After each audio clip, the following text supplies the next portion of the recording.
Hello everyone, welcome back to the TimePro sprint planning for sprint 3, 2, 1 actually. We have lost a couple of people since the first part. At the moment it's just JK and myself. Let's quickly go through the email. Okay, so this is planning to be a 1 week sprint.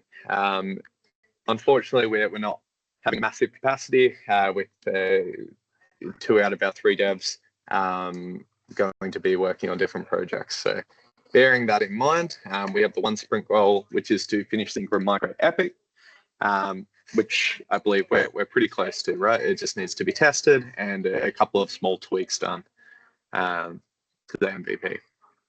So we have these 4 PBIs here.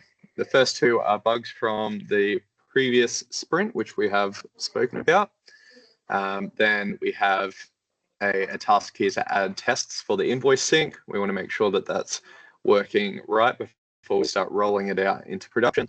And then finally, add API integration to import product SKUs, which was a request from our product owner, Michael.